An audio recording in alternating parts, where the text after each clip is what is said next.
Welcome to Ms. Evans's European History. Today we'll be talking about the Age of Exploration. One of the big reasons Europeans began exploring in the 1400s and 1500s was religion.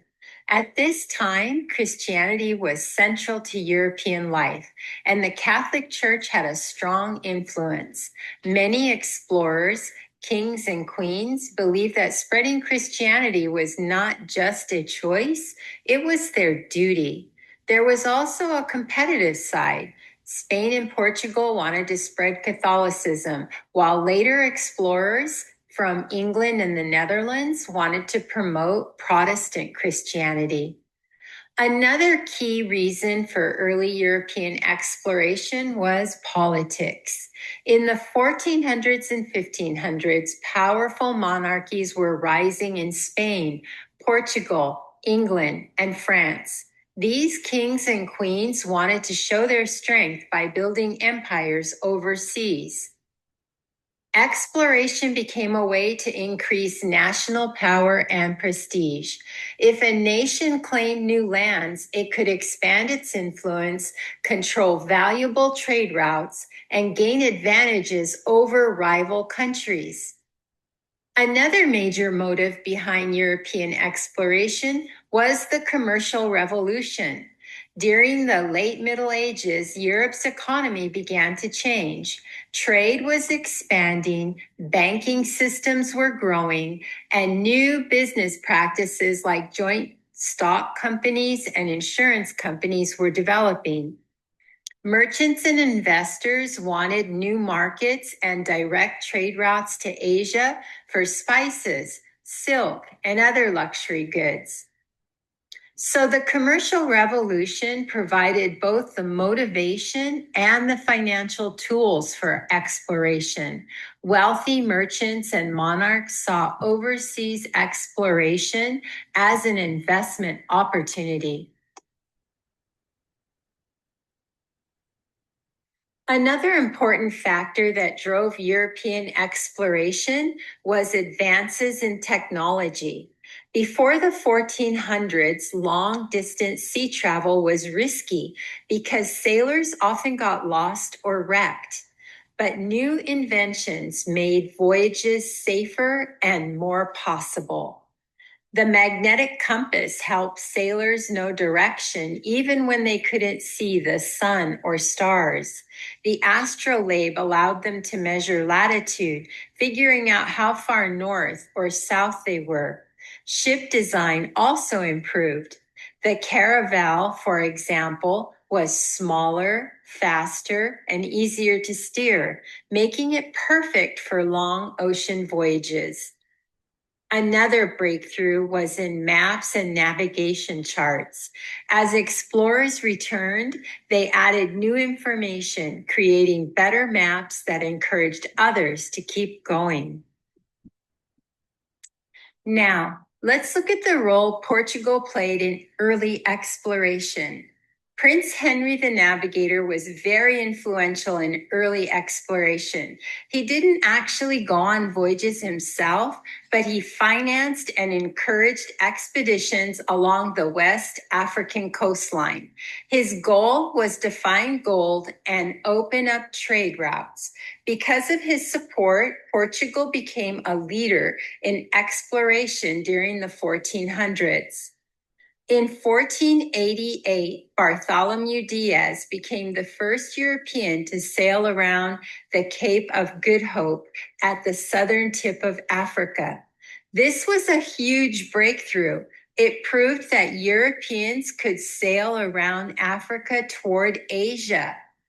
Just 10 years later, in 1498, Vasco da Gama successfully reached India by sea, completing the first all-water route from Europe to Asia.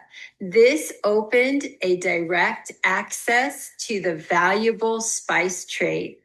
Meanwhile, in 1500, Pedro Alvarez Cabral landed in Brazil and claimed it for Portugal. Soon after, Amerigo Vespucci explored and mapped the coast of Brazil, which became Portugal's most important colony in the Americas. Brazil was especially profitable because of plantations. They grew crops like coffee, cotton, and especially sugar, which was in high demand in Europe. To work these plantations, Portugal imported large numbers of enslaved Africans, fueling the transatlantic slave trade. Finally, here's a fun historical fact. America was named after the Italian explorer Amerigo Vespucci. In 1507, a German cartographer published a world map that labeled the newly recognized lands of the Western Hemisphere America. He chose the name in Vespucci's honor because he had recognized that these lands were part of a new world, not Asia. After Portugal's early success in exploration, Spain wanted to compete. The Spanish monarchs Ferdinand and Isabella decided to take a chance on an ambitious sailor named Christopher Columbus. And in 1492, Columbus set out on his first voyage. Columbus went on to make 4 voyages, during which he charted most of the Caribbean islands and even parts of Central America. His expeditions were important not because he discovered a new world, people already lived there, but because they ushered in an era of European exploration, conquest, and colonization in the Americas. Other Spanish explorers followed.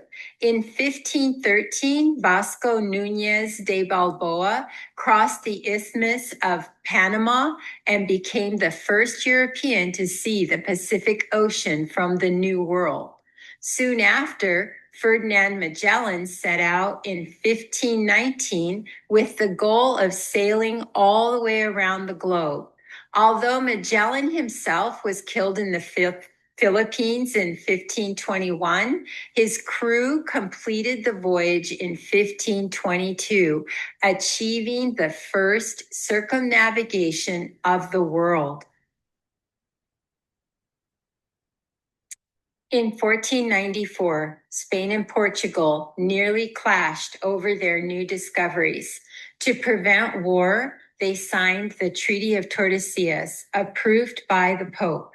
The treaty recognized an imaginary line dividing the Atlantic Ocean. Spain claimed lands to the west, most of the Americas, while Portugal took lands to the east that included Africa, Asia, and eventually Brazil. This treaty showed how Europeans were already dividing up the world without asking the people who were already living there. Columbus and other explorers connected the Old World, Europe, Africa, Asia, with the New World, the Americas. This began the Columbian Exchange, a massive swap of plants, animals, people, and diseases. Here are a few more notes about the exploration discoveries. For Europeans, it was mostly positive. They gained crops like potatoes, corn, tomatoes, chocolate, and tobacco, foods that improved diets, fueled population growth, and the rise of global empires. For Native Americans, it was mostly disastrous. European diseases like smallpox and measles killed millions, creating one of the greatest population collapses in history. Survivors often faced forced labor, slavery, and exploitation on plantations and in mines. The Treaty of Tordesillas and the Columbian Exchange were historical turning points because they helped establish European colonial empires and permanently transformed societies, economies, environments, and populations on both sides of the Atlantic. Let's pause here for a moment to ponder and reflect on this question. Do you think the Columbian Exchange should be remembered more for the benefits it brought to Europe or for the destruction it caused among Native Americans? Why?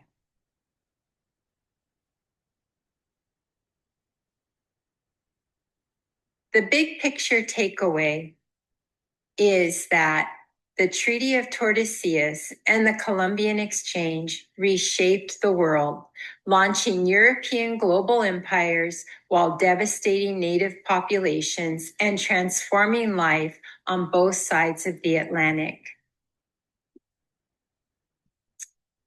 After the Spanish, led by Hernan Cortés, conquered the Aztec Empire, and another Spanish expedition, led by Francisco Pizarro, conquered the Inca Empire, the conquerors sought to convert indigenous peoples to Christianity and encourage or force them to adopt European ways of life.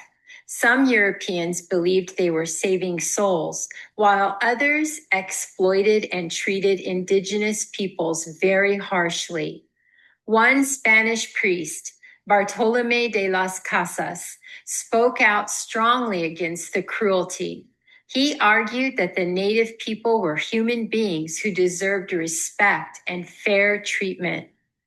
Despite voices like Las Casas, the Roman Catholic Church grew very powerful in Latin America. It became one of the most important and conservative forces in society, shaping culture, education, and daily life for centuries. Let's pause here to ponder and respond to this final question. Which do you think had a bigger impact, the wealth and trade Europe gained, or the human and ecological costs for Native Americans? Here's the big picture takeaway from this lecture on exploration. Exploration reshaped the world, creating new wealth and trade for Europe, but also brought massive cultural, biological, and human consequences for the Americas.